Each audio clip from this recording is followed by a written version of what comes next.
방금 전에 공부했던 95조, 96조 보호실과 그 진정실에 관해서 아까 별표 안 했죠.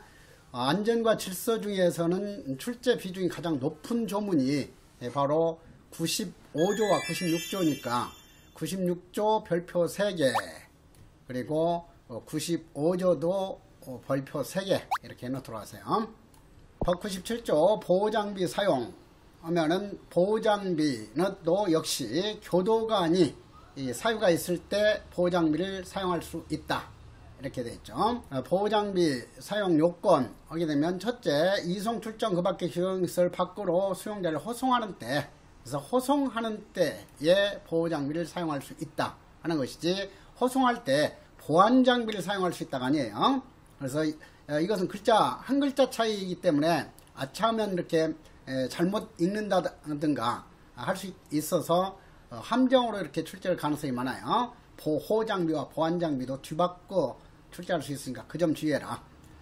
그리고 도주 자살자의 다른 사람에 대한 유해 우려가 큰 때, 우려가 큰 때니까 보호장비는 원칙적으로 예방 차원에서 사용한다 하는 것을 이해할 수 있죠. 우려가 큰 때 하면은 이런 위험성이 있을 때 이런 개념이에요. 그리고 위력 하게 되면은 여기 제시했듯이 유괴로 바꾸는 말장난 함정 주의할 사항이죠. 위력 하게 되면은 어떤 그 강압적으로 폭력적으로 어떤 행위를 하는 것이 위력이죠. 겁주면서 폭력적으로. 근데 위괴로 하게 되면 거짓 위자, 꾀 개자요. 거짓 꾀를 내 가지고 이 뜻이잖아. 그러니까 거짓 꾀로 이렇게 정당한 직무 방해한다고 그래서 뭐 수갑을 채운다든가 이렇게 할 상황은 아니죠. 거짓 행위이기 때문에. 그래서 유괴로 교도관의 정당한 직무를 방해하는 때가 아니라 위력으로 교도관의 정당한 직무를 방해할 때만 보호장비 사용 사유에 해당이 된다 하는 것을 주의하고, 그리고 직무집행 방해하는 때에 있어서도 정당한 직무집행 방해하는 때만 보호장비 사용할 수 있는 것이지, 위법한 직무집행 방해하는 때는 보호장비 사용할 수가 없어요. 그러니까 위법한 직무집행 하는 그 자체도 위법이고, 그리고 위법한 직무집행 방해했다고 해서 보호장비를 사용하는 것도 또 한 번 위법 행위에 해당이 되는 거예요. 그래서 이중 처벌 사유가 되는 거죠. 그래서 그런 점을 좀 주의할 필요가 있어요. 제4호 교정시설을 설비기구를 손괴하거나 그 밖에 시한질서를 해칠 우려가 큰 때, 그래서 다시 한번 보호장비는 예방 차원에서 사용하는 교정장비이다 이렇게 이해할 수 있어요. 그 다음에 제2항 보호장비를 사용하는 경우에 수용자의 나이, 건강 상태, 수용생활 태도 등을 고려해야 한다 이지, 뭐 성별이라든가 이런 것을 고려하도록 한 게 아니에요. 나이하고 잘 바꾸는 함정 패턴이 바로 성별이죠. 나이, 건강 상태, 수용생활 태도도 있고, 또 이 범죄 횟수 이런 것 해당되는 것이 아니죠. 범죄 횟수가 전과 횟수죠. 그래서 전과 횟수 많은 사람이라고 해서 더 엄격하게 보호장비 사용한다든가 이렇게 하는 것은 아니니까요. 그래서 보호장비 사용할 때 고려해야 할 사유에는 성별이 아니라 나이, 건강상태, 수용생활 태도이지 범죄 횟수는 해당되지 아니한다. 3항 교도관이 교정시설 안에서 수용장비에 대해서 보호장비를 사용한 경우에 의무관은 그 수용자의 건강상태를 수시로 확인해야 된다. 호송할 때 보호장비 사용할 수 있는데 호송할 때까지 의무관이 그 건강상태 수시로 확인할 수 없는 거죠. 그렇기 때문에 교정시설 안에서 수용자에 대해서 보호장비 사용하는 경우에만 의무관은 그 수용자의 건강상태를 수시로 확인해야 된다. 또다시 여기서 건강상태이기 때문에 교도관하고 관련될 사항이 아니라 의무관에 해당하는 사유다 이렇게 이해를 하시면 되겠죠. 제98조 보니까 보호장비의 종류와 사용 요건에 대해서 규정을 하고 있네요. 그래서 보호장비, 앞으로 보안장비하고도 항상 구분하도록 주의하시고요. 그래서 보호장비의 종류는 개수형 문제로 출제될 가능성이 매우 높기 때문에 먼저 보호장비 종류에는 8종류가 있다. 그리고 보호장비의 종류에 대해서는 다음 각화와 같다 해가지고 유임 규정이 없죠. 그러니까 보호장비의 종류는 딱 법률에서 명시하고 있어요.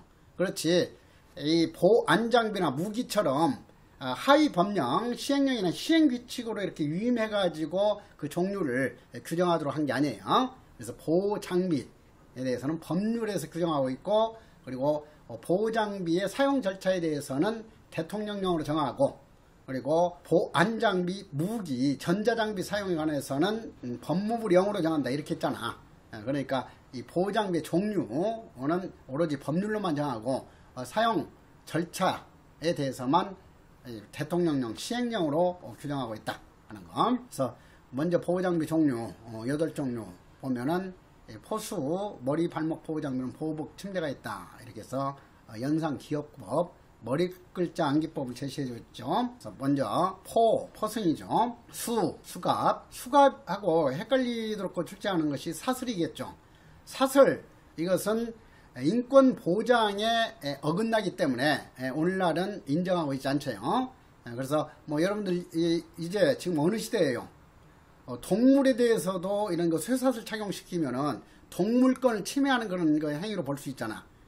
그런데 어떻게 사람에게까지, 노예도 아니고 사람에게까지 이런 것 쇠사슬을 착용할 수가 없는 거죠. 그래서 사슬은 쇠사슬을 뜻하는 거예요. 그래서 사슬은 현행법상의 보호장비의 종류에 속하지 않는다 하는 것을 확실하게 기억하도록 하고요. 그 다음에 포수, 머리, 발목 보호장비 이렇게 했으니까 머리 보호장비, 이것은 헬멧이죠.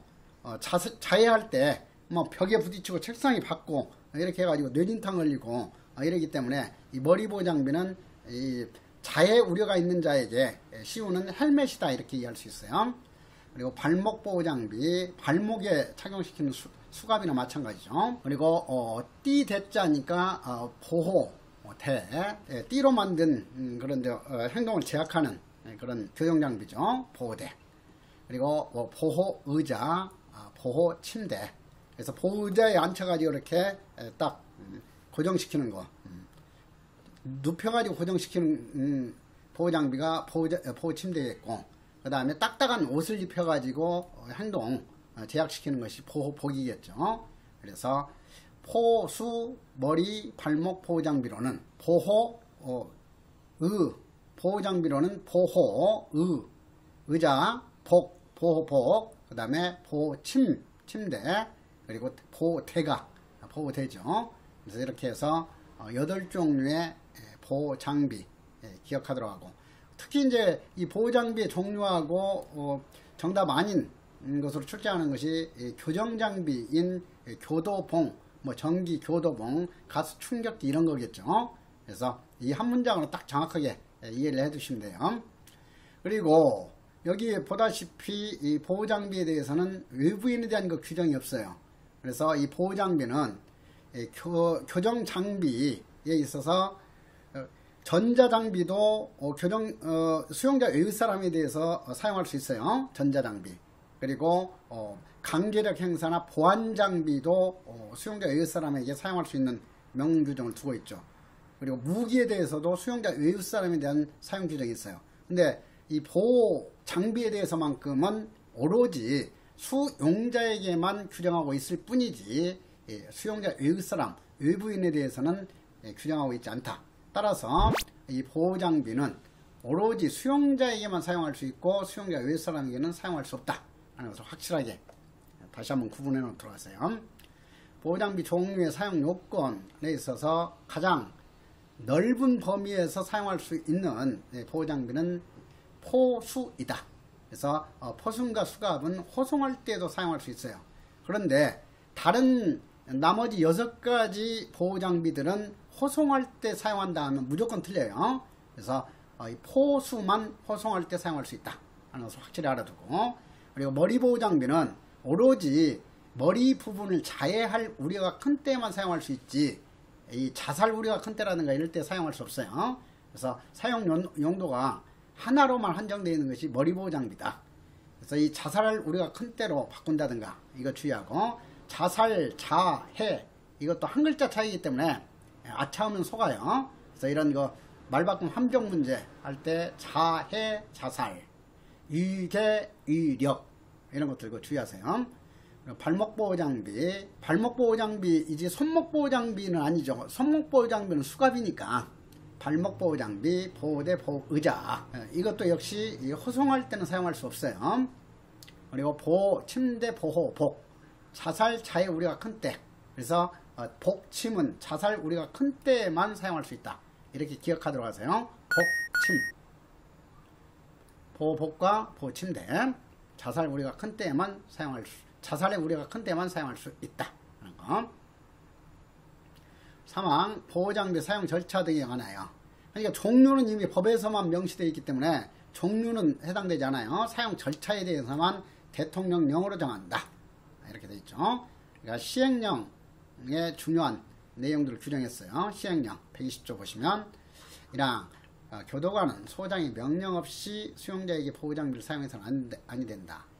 이 교정장비 중에서 보호장비건 바로 이어서 공부하는 보안장비건 무기건 원칙적으로 소장이 명령 없이는 사용할 수 없어요.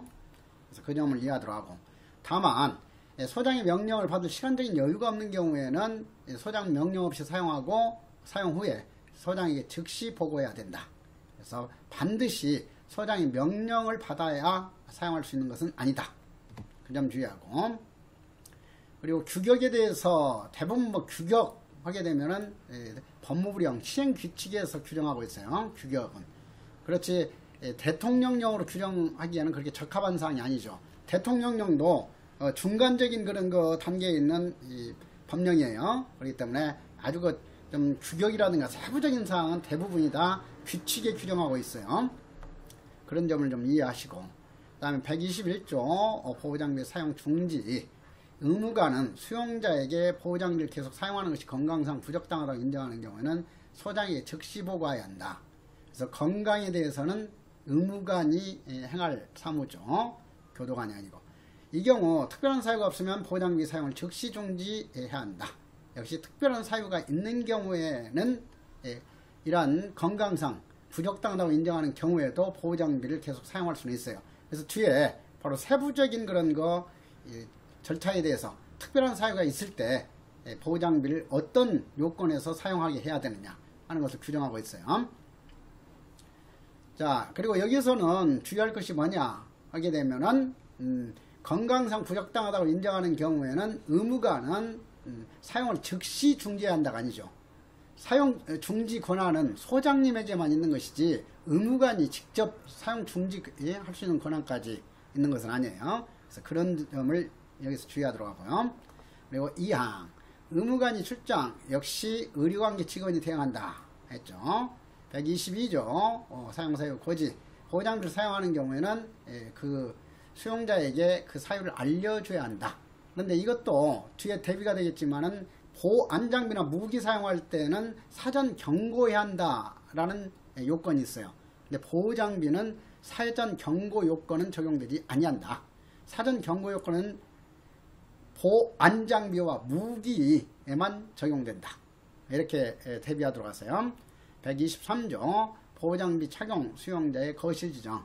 보호장비 착용 중인 수용자는 특별한 사정이 없으면 개호상 독고 수용한다.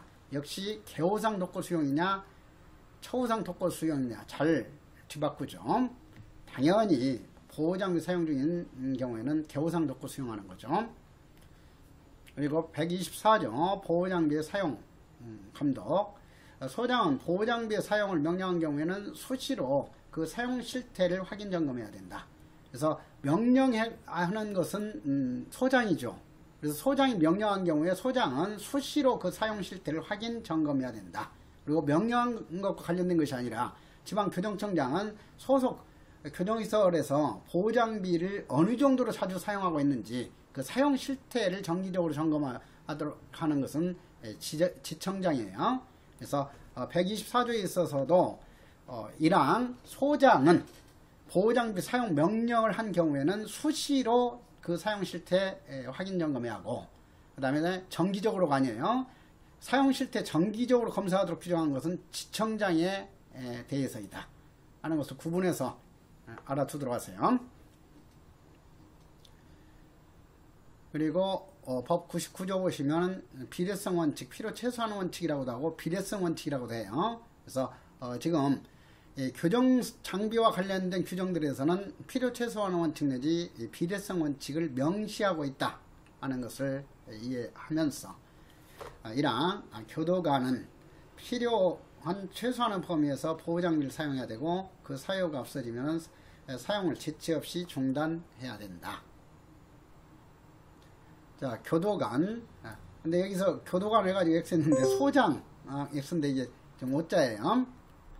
수정해 놓도록 하시고, 그 다음에 2항 보호장비는 징벌의 수단으로 사용해서는 안 된다. 어떠한 명분이 있다고 하더라도 절대적으로 사용 금지예요. 그렇기 때문에 여기처럼 보호장비는 교정사고 우려가 큰 때 외에는이라든가 이런 데 특별한 사유를 이렇게 그럴싸하게 집어넣어 가지고 애외적으로 허용될 수 있는 것처럼 가장할 수 있어요. 그래서 그런 킬링 선지라고 할 수 있어요. 이런 것은 아차하면 속죠. 그러니까 주의하도록. 보호장비는 절대로, 그러니까 예외가 없는 경우는 항상 수식어로 절대로 이렇게 수식어를 가미시켜 가지고 기억하도록 하세요. 보호장비는 절대로 징벌의 수단으로 사용해서는 아니 된다. 그리고 보호장비에 대한 금지 규정이지 보안장비에 대한 금지 규정이 아니에요. 그래서 이 점을 주의하도록 하고요. 그리고 시행규칙 169조 보호장비의 종류. 보호장비의 세부적인 종류, 기본적인 종류 8가지는 딱 법에서 명시했어요. 그렇지만 이제 세부적으로 수갑에는 어떤 수갑이 있는가, 이런 세부적인 종류에 대해서는 시행규칙에서 규정을 하고 있다. 그래서 수갑은 세 종류다. 먼저 종류수를 기억하세요. 그래서 양손 수갑, 일회용 수갑, 한손 수갑이고, 수갑하고 대비시켜서 포승을 공부해야죠. 포승은 일회용 포승이 아니라 일반 포승과 벨트형 포승, 조끼형 포승이 있어요. 그래서 그 종류, 여기서 이 일회용, 이것은 수갑에만 해당이 되는 거지 포승에는 해당되지 않는다. 포승도 세 종류, 수갑도 세 종류인데 포승은 일반 포승, 벨트형 포승, 조끼형 포승이다. 얼마 전까지만 해도 조끼형 포승이라고 규정되어 있는 것이 아니라 개인 포승이었어요. 그렇다고 바꿨죠. 지금 조끼형 포승. 머리 보호장비, 발목 보호장비도 양발목, 발목 보호장비, 보호대, 금속 벨트 보호대. 그리고 규격에 대해서는 법무부 영어로 정한다 되어 있었죠. 그러니까 시행 규칙에서 지금 규정한 거예요. 규격. 교도관은 보호장비 규격이 맞지 아니한 보호장비를 수용자에게 절대로 사용해서는 안 되죠. 이 법령으로 규격, 법령의 그 규격을 위반한 장비는 절대 사용해서는 안 돼요. 자, 그래서 그 점 이해하도록 하고, 그 다음에 171조 보호장비 사용 명령은, 소장은 보호장비 사용 명령을 하거나 승인하는 경우에는 보호장비 종류 사용 방법을 구체적으로 지정해야 되고, 이 규칙에서 정하지 아니한 방법으로는 보호장비를 절대로 사용해서는 안 된다. 다시 한번 확인했고요. 그 다음에 수갑 172조 수갑의 사용 방법에 대해서 원칙적으로 이것만 알아두면 돼. 뭐 별표까지 보면서 그림 이런 것까지는 그래서 뭐 부피만 늘어나기 때문에, 그리고 뭐 시간만 뺐기 때문에 별표 6 그런 것은 같이 여기에 첨부시키질 않았어요. 그러니까 알아둘 내용만 확실히 파악하면은, 원칙적으로 수갑은 앞으로 착용시키는 것이 원칙이다. 뒤로 착용시키는 것은 특별한 경우에요. 그래서 수갑은 원칙적으로 앞으로 사용이다. 그렇지만은 앞으로 착용시켜 가지고 제대로 이렇게 통제를 못할 때, 사용 목적을 달성하지 못한다고 인정할 때 이제 뒤로 착용시킬 수 있다. 손목 뒤로 해가지고 착용시키면 훨씬 더 행동 제약이 크죠. 그리고 진료 중이거나 입원 중일 때는 한손 수갑을 사용하도록 하는 거죠. 그래서 이 한손 수갑의 용도는 진료를 받거나 입원 중일 때, 그래서 한쪽만 이렇게 딱 수갑 착용시켜 가지고 뭐 책상이라든가 이런 데에 딱 같이 하는 거죠. 그래서 한쪽 손은 주사를 맞는다든가 이런 식으로 해야 되니까 그 점 이해하도록 하시고, 그리고 2항 수갑을 사용하는 경우는 수갑 보호기를 반드시 사용해야 되는 것은 아니죠. 수갑 사용하는 경우에는 수갑 보호기를 함께 사용할 수 있다이지 반드시 수갑 보호기를 함께 사용해야 하는 것은 아니다 하는 것을 알아두시면 되겠고요. 그리고 3항에 있어서 뒤로 뒤로 사용의 방법으로 수갑을 사용하여 그 목적을 달성한 후에는 다시 앞으로 사용으로 전환하거나 사용을 중지시켜야 된다. 당연한 내용이고요. 그러니까 아주 그 예외적인 상황에서만 수갑은 뒤로 착용시키는 것이다. 자, 사항, 수갑은 구체적인 상황에 적합한 종류를 선택하여 사용할 수 있고 일회용 수갑은 당연히 일시적으로 사용해야 한다.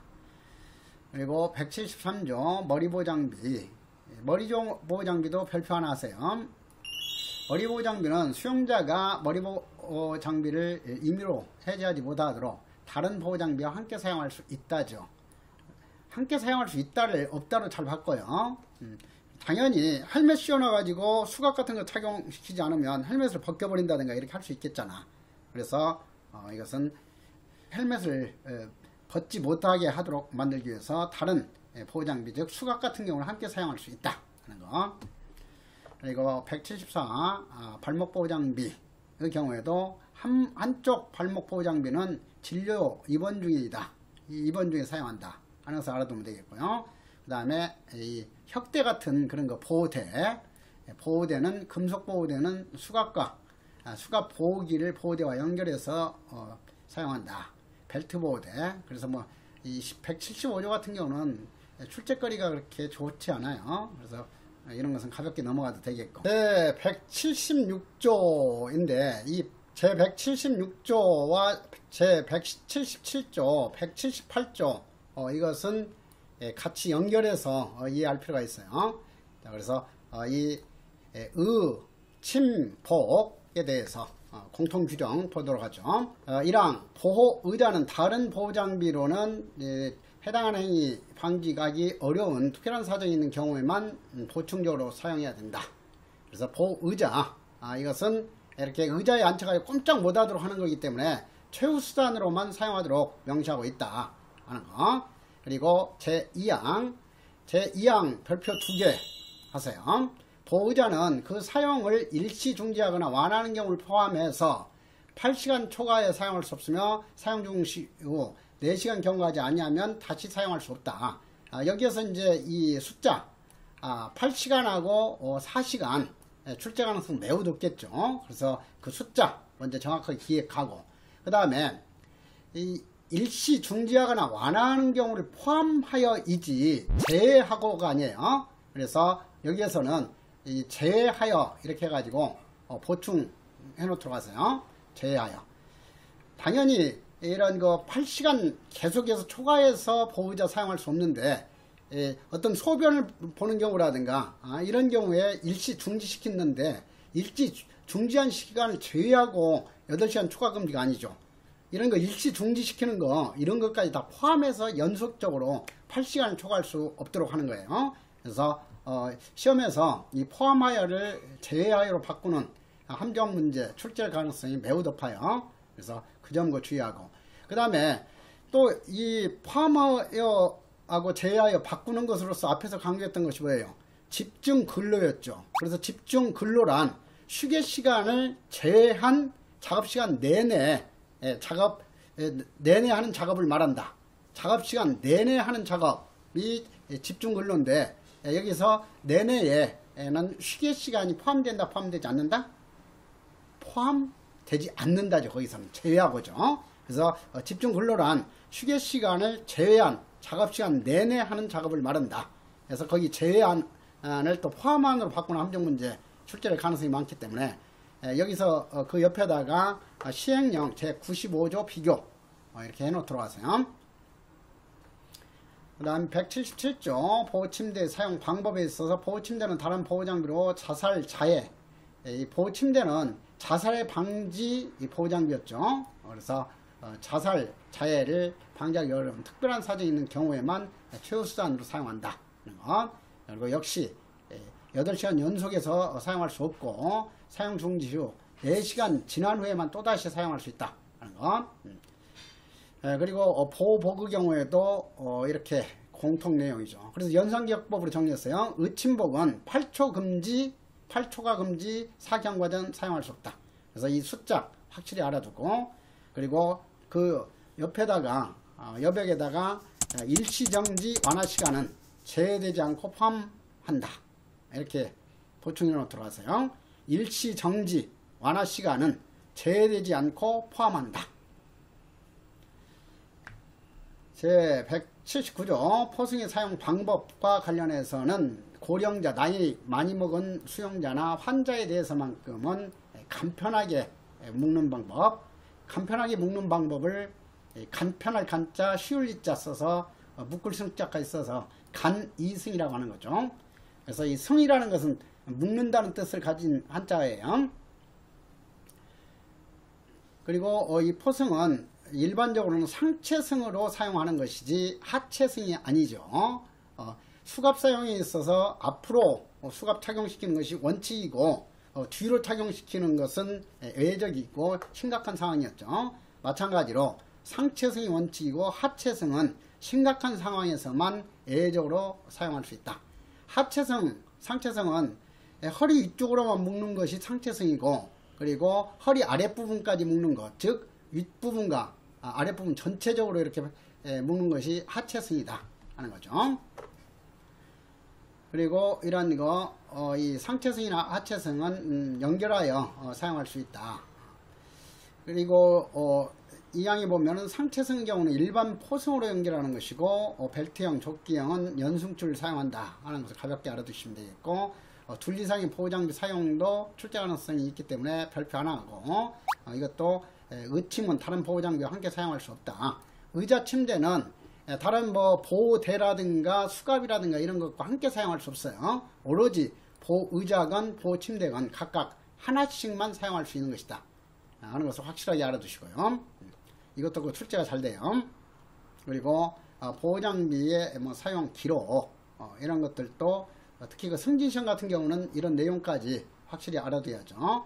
그래서 보호장비를 사용하는 경우는 보호장비 사용 심사부에 기록해야지만 반드시 보호장비 사용 심사부에만 기록하는 것이 아니다. 그래서 중경비 시설 안에서 동행계획을 위하여 양성수갑을 사용하는 경우에는 호송계획서나 수용 기록부의 내용 등으로 그 기록을 가름할 수는 있다. 대신할 수 있다 하는 거. 그리고 제 182조 의무관의 건강 확인 이렇게 되어 있는데, 건강 확인이니까 당연히 의무관의 임무죠. 그래서 의무관은 보호장비 착용 중인 수용자의 건강 상태를 확인한 결과 특이사항을 발견한 경우, 여기서는 키워드가 특이사항을 발견한 경우이죠. 특이사항을 발견한 경우에는 소장에게 보고하는 것이 아니라 보호장비 사용 심사부에 기록해야 된다. 그런데 앞에서 계속 사용이 건강상 부적당하다고 인정하는 경우에는 소장에게 즉시 보고해야 된다.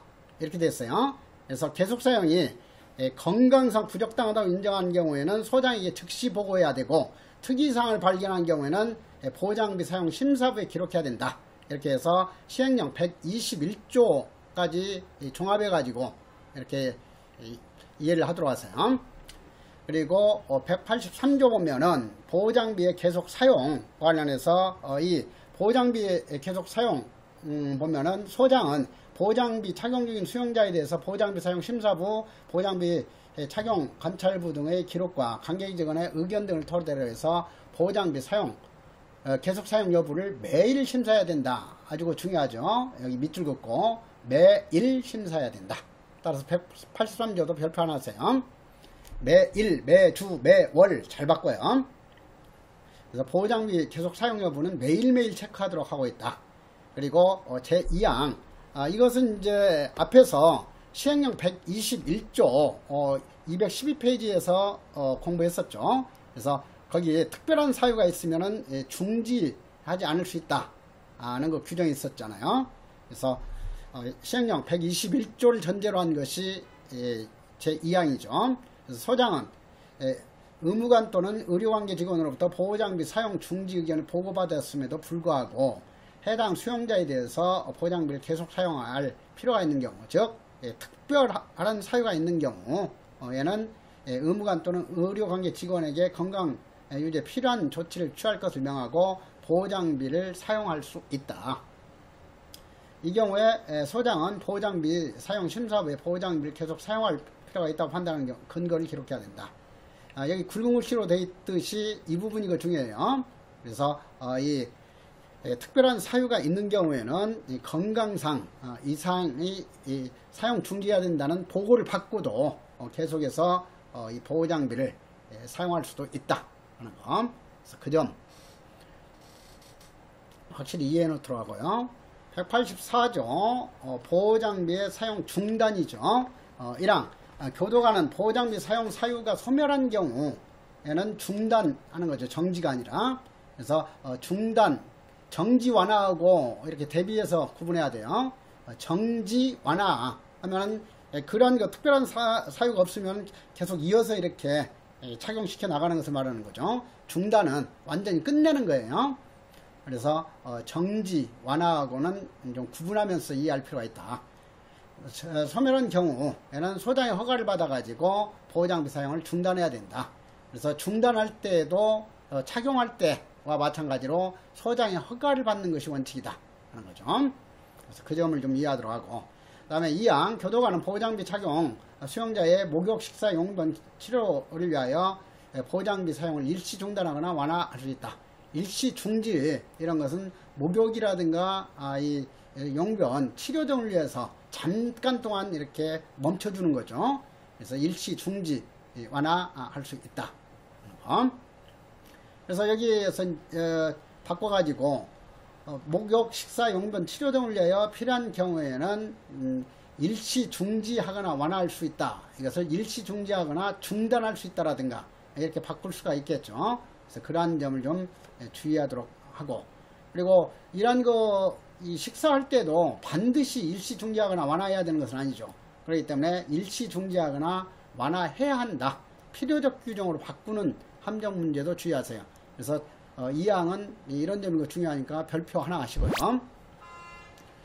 185조에 있어서는 관찰에 있어서 특히 교도관으로 하여금 수시로 해당 수용자의 상태를 확인하고 매 시간마다 아주 중요하죠. 그래서 185조도 별표 하나 해가지고 이 부분 매 시간마다 관찰부에 기록하게 해야 한다. 매일 기록하게 해야 한다가 아니에요. 매일이 아니라 매 시간이다. 그 점 주의하고, 관련 판례도 한번 쭉 읽으면서 보도록 하고, 특히 최근에 그 판례로서 교도소의 엄중 격리 대상자에 대해서 이동할 때 개구를 사용하고 교도관이 동행 개호하는 행위, 엄중 관리 대상자에 대해서 1인 운동장 사용하게 하는 것은 평등권 위반되지 않는다. 그래서 합헌이다. 일단 여러분들 그 시험에서 7급이나 9급에서 앞으로 판례가 출제된다면 어떤 조치가 위헌인가 합헌인가를 기준으로 정답 가리도록 하는 문제가 출제될 가능성이 많아요. 그래서 7급 같은 경우는 당연히 헌법까지 공부하고 있기 때문에 이런 것은 간단하게 다 파악할 수 있는 내용들이겠죠. 그래서 9급 보는 사람들도 판례 앞으로 출제될 가능성이 있기 때문에 한 번 정도씩은 읽어두도록 해라. 앞으로 CCTV라든가 TV와 관련된 내용은 모두가 다 합헌이다. 이렇게 모아서 이해를 해둬도 돼요. 그래서 CCTV 설치하는 거, 이것도 합헌으로 규정한 내용 보시도록 하고요. 이어서 법 제100조 강제력 행사 들어가죠. 강제력 행사, 이것은 보호장비 사용하고는 어떤 점에서 규정이 차이가 있는지 이걸 파악하는 게 중요해요. 강제력 행사는 제1항 교도관에 대해서 수용자가 강제력을 행사할 수 있다 하는 규정이 있고, 2항을 보니까 수용자 외의 사람에 대해서 교도관님께서 강제력 행사할 수 있다 이렇게 돼 있죠. 그래서 이 보호장비 사용은 오로지 수용자에 대해서만 할 수 있지만은 강제력 행사는 수용자 외의 사람에 대해서까지 할 수 있도록 하고 있다. 이 점을 구분하고, 그리고 101조에서 규정하고 있는 무기 사용도 마찬가지예요. 수용자 외의 사람에 대해서도 무기 사용을 규정하고 있다. 그리고 사용 대상 차이를 정확하게 다시 한번 그렇게 확인하도록 해야 돼요. 그 다음에 법 제100조에 있어서는 강제력 행사 요건 내지 사유에 있어서 수용자에 대한 요건인지 아니면 수용자 외의 사람에 대한 그 요건인지를 구분하는 문제가 출제될 가능성이 많아요. 그래서 법 제100조도 별표 2개 하도록 하세요. 제1항 수용자가 수용자에 대해서 교도관님께서 강제력 행사할 수 있는 사유 보시면은 교도관은 수용자가 다음 요건에 해당하면 강제력을 행사할 수 있다. 그래서 강제력 행사 요건 첫 번째가 도주하거나 도주하려고 하는 때이지 우려가 큰 때가 아니죠. 우려가 큰 때에는 보호장비 사용 요건이었어요. 그러니까 보호장비는 예방 차원에서 이루어지고 있다. 그러나 강제력 행사는 지금 막 벌어지고 있는 상황에 대한 조치이다. 현재 진행 중인 상황, 진행하려고 막 하는 상황에서 이루어지는 조치다. 그 점 차이점을 이해하도록 하세요. 그래서 앞으로 시험에 있어서 이렇게 자살할 우려가 큰 때로 바꾸는 함정도 주의할 사항이다. 그래서 자살하려고 하는 때, 자해하려고 하는 때, 다른 사람에게 위해를 끼치려고 하는 때, 여기서 다른 사람, 수용자이기 때문에 다른 사람, 즉 다른 수용자이건 교도관이건 수용자 외의 사람이건 다른 사람에게 위해를 끼치거나 끼치려고 하는 때는 강제력을 행사해야죠. 그래서 이것은 수용자에 대한 강제력 행사 요건이다 하는 거. 그리고 위력으로 교도관의 정당한 직무집행을 방해하는 때의 경우에는 수용자 외의 사람이나 수용자 모두에게 해당하는 강제력 행사 요건이고, 또 위력으로 교도관의 정당한 직무를 방해하는 때는 잠시 전에 보호장비의 사용 요건이기도 했어요. 그래서 그 점은 이 세 가지 공통적으로 요건에 해당이 된다. 그리고 위력 나오면 항상 위계가 아니다 하는 것을 주의하면서, 그리고 교정시설의 설비기구 등을 손괴하거나 손괴하려고 하는 때에 보호장비 사용할 수 있다. 이 교정설비기구 등을 손괴하거나 손괴하려고 하는 대상이 수용자 외의 사람이건 수용자건 상관없죠. 그래서 이것은 수용자 외의 사람과 수용자 모두에게 해당하는 강제력 행사 요건이죠. 그리고 그 밖에 시한질서를 크게 해치는 행위를 하거나 하려고 하는 때에는 강제력 행사 요건이고, 그리고 해칠 우려가 큰 때에는 보호장비 사용 요건이죠. 그래서 그런 보호장비 사용 요건하고도 계속해서 구분하도록 해야 돼요. 그리고 수용자 외의 사람에 대해서 강제력 행사할 수 있는 요건에는 어떻게 차이가 있는가? 수용자를 도주하게 하려고 하는 때는 수용자 외의 사람이 할 수 있는 행위죠. 그렇기 때문에 수용자에 대한 강제력 행사 요건에 해당되지 않는다 하는 것. 그리고 2호 교도관 또는 수용자에게 위해를 끼치려고 하는 때이지 다른 사람에게 위해를 끼치려고 하는 때가 아니죠. 다른 사람에게 위해를 끼치려고 하는 때, 수용자 외의 사람이 수용자 외의 다른 사람에게 위해를 끼치려고 하는 때는 이 제지할 수 있는 그 의무는 경찰관에게 있는 것이지 교도관에게 있는 게 아니죠. 그래서 여러분들은 오로지 수용자가 사고치는 것만 막을 수 있는 거지 수용자 외의 사람 일반인이 사고치는 것까지 강제로 막을 수가 없어요. 그래서 그 점을 좀 이해하세요.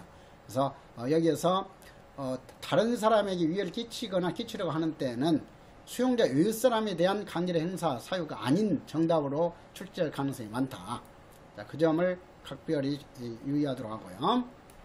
그리고 역시 위계가 아니라 위력으로 교도관의 정당한 직무를 방해하는 때, 교정시설의 설비기구 등을 손괴하거나 손괴하려고 하는 때 당연히 수용자 외의 사람과 수용자 모두에게 해당되는 강제력 행사 사유이고, 교정시설에 침입하려고 하는 때도 수용자가 침입하려고 할 수는 없죠. 그렇기 때문에 수용자 외의 사람에만 해당이 되고, 그리고 교정시설 안에서 퇴거 요걸 받고도 이에 따르지 아니할 때에도 수용자에는 해당될 수 없는 내용이겠죠.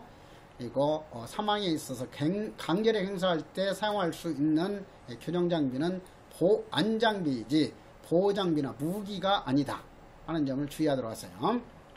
그래서 앞으로 보안장비하고 보호장비가 나와 있을 때는 상호 뒤바꾸는 함정 아닌지를 항상 주의하도록 해야 해요. 그래서 앞에서도 보호장비에서 보호장비는 징벌의 수단으로 절대로 사용할 수 없다지 보안장비는 징벌의 수단으로 절대로 사용할 수 없다가 아니었다 했듯이, 여기서도 다시 한번 강제력 행사할 때 사용할 수 있는 것은 보호장비가 아니라 보안장비이다 하는 점을 주의하도록 하고, 사망에서 규정하고 있는 보안장비의 종류는 법에서도 규정하고 있고 시행규칙에서도 추가하고 있어요. 전기교도문과 전자충격기가 이제 추가가 되기 때문에 시행규칙에서 규정하고 있는 보안장비 종류, 보호장비와 대비시키면서 확실히 기억해야 돼요. 그리고 5항 보호장비 사용하려고 했을 때는 상대방이 경고해야 된다는 요건이 없었지만은 이 강제력 행사와 무기 사용에 있어서는 상대방 경고 요건이 규정되어 있다 하는 점을 주의하도록 하고, 그리고 이 무기 사용에 대해서 상대방 경고 요건 예외가 없어요. 그렇지만은 강제력 행사의 경우에는 무기 사용과는 달리 상대방 경고는 시간적인 여유가 없을 때는 하지 않을 수 있다는 예외가 있다. 자, 그 점 주의하고요. 그리고 강제력 행사의 경우에도 보호장비와 똑같이 필요 최소한으로 그쳐야 된다. 그래서 필요 최소한 원칙 내지 비례성 원칙을 명시하고 있다. 그러나 최후 수단성 원칙은 명시되어 있지 않다. 그리고 보안 장비의 종류에 대해서는 법무부 령으로까지 정할 수 있죠. 근데 아까 보호 장비의 종류는 오로지 법으로만 정해져 있지 유임 규정이 없었어요. 그래서 대통령령으로 정한다는 것은 보호 장비의 사용 절차 등에 대해서는 대통령령으로 정한다 라고 되어 있었죠. 그 점 다시 한번 상기하면서 보호 장비에 관하여 필요한 사항은 대통령령으로 정하고, 보안장비 무기 사용의 종류 절차에 대해서는 대통령령이 아니라 법무부령으로 정한다. 이렇게 대비시키라고 했고요.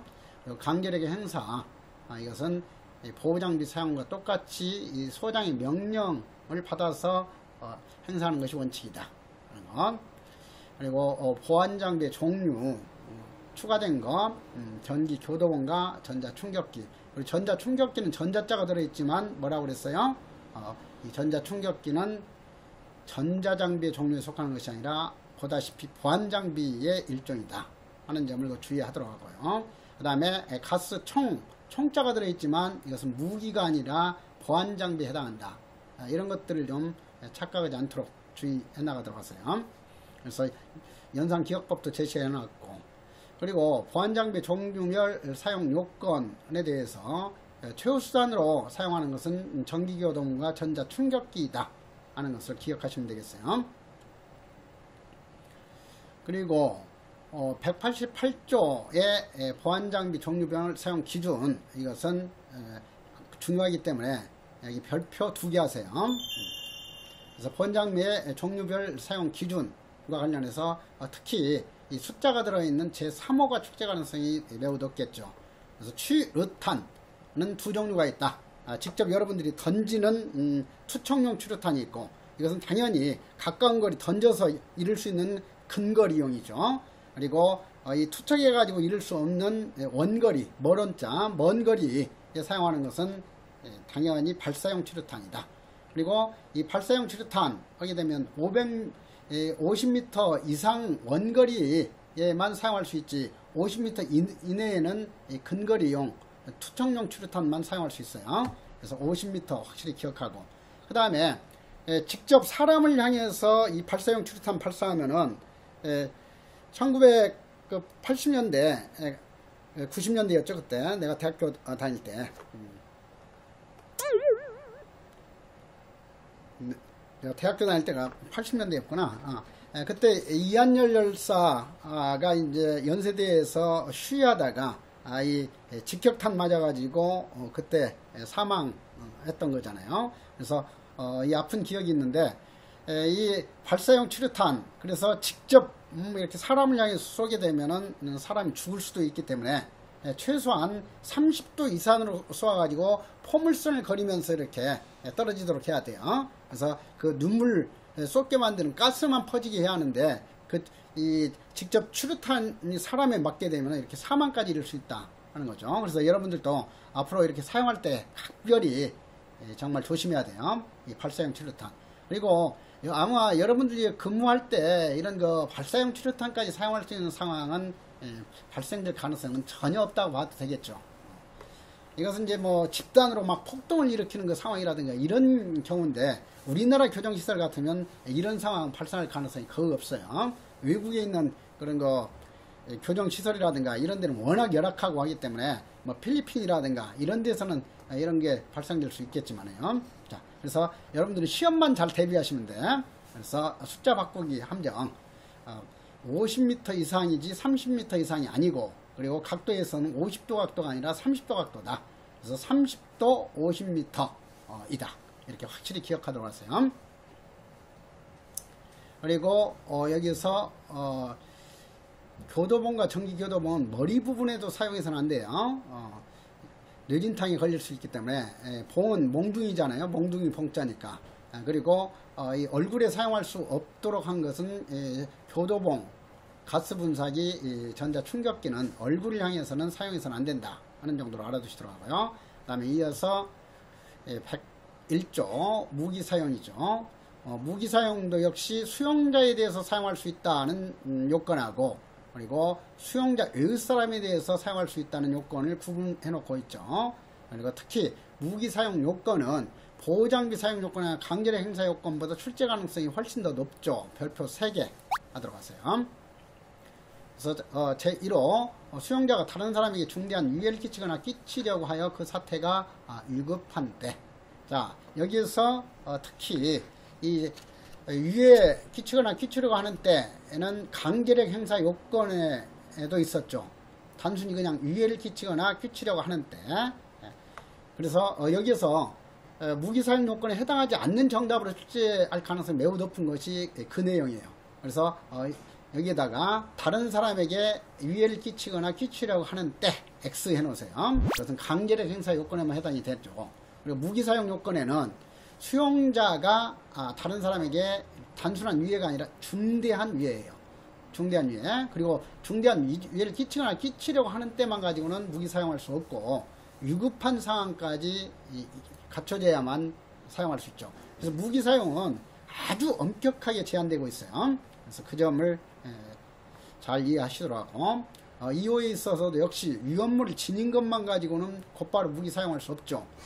여러분들이 이제 위험물 지니고 있는 놈한테 버려라, 버려라. 그렇지 않으면 너 쏠 수 있다. 이렇게 했음에도 불구하고 버리지 않을 때, 그래서 위험물을 버리지 아니한 때에 비로소 사용할 수 있다. 자, 그 점 주의하고, 그 다음에 폭동을 일으키려고 하거나 일으키고 있는 때, 이런 경우 곧바로 무기 사용할 수 있는 게 아니라 신속하게 제재하지 않으면 그 확산 방지가 어렵다고 인정되는 때 한해서만 역시 무기 사용할 수 있다. 그래서 폭동 확산 방지가 어렵다고 인정하는 때를 키워드로 해서 기억하도록 하고요. 그리고 도주 시작했다고 해서 곧바로 무기 사용할 수 없죠. 그래서 도주하는 경우 도주를 정지할 것을 명령하였음에도 불구하고 계속 도주하는 때 한해서만 무기 사용할 수 있다. 그리고 무기에 대해서는 가장 급박한 상황이기 때문에 이 무기 탈취하거나 탈취하려고 하는 때는 곧바로 무기를 사용할 수 있도록 하고 있다.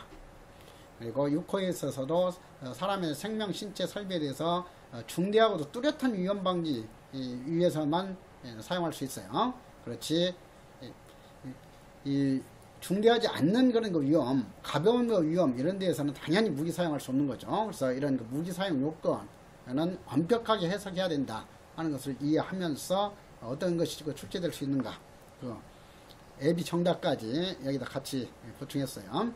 그 다음에 수용자 외 사람에 대해서 무기 사용할 수 있는 요건은 여기 보니까 교정실 안에서 원칙적으로 수용자 외 사람에게 무기 사용할 수 있도록 규정한 거지, 경찰처럼 교정실 밖에서까지 일반인에게 무기 사용할 수 있는 요건은 해당되지 않겠죠. 그래서 그 점을 좀 주의하면서, 그리고 교정시설 안에서만 사용할 수 있는 것은 아니고 예외적으로 교정시설 밖이라고 하더라도 여러분들이 수용자를 개호하고 있는 장소는 교정시설과 똑같이 형의 집행부 수용자의 처우에 관한 법령이 적용된다고 했잖아요. 그러니까 그 경우에 한해서는 수용자 외 사람에 대해서 무기 사용할 수 있다 하는 거.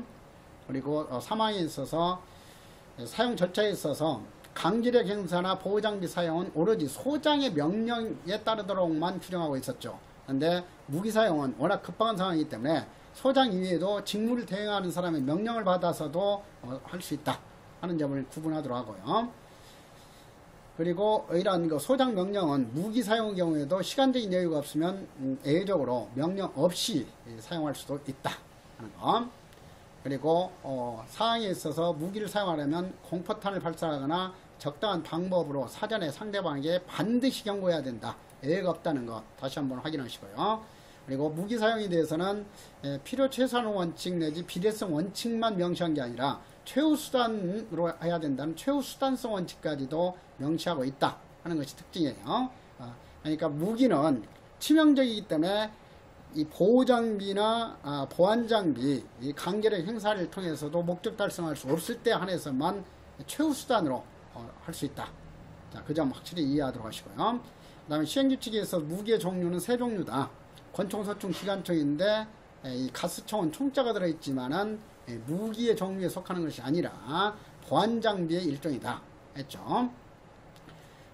그리고 190조에 있어서 종류별 사용 요건에 있어서 기관총 같은 경우는 아주 위협적인 거죠. 그렇기 때문에 많은 사람을 죽일 수 있기 때문에 이 수용자에 대해서도 폭동의 경우에 한해서만 사용할 수 있고, 개인적으로 사고 치는 경우에는 오로지 권총, 소총만 사용할 수 있도록 하고 있다.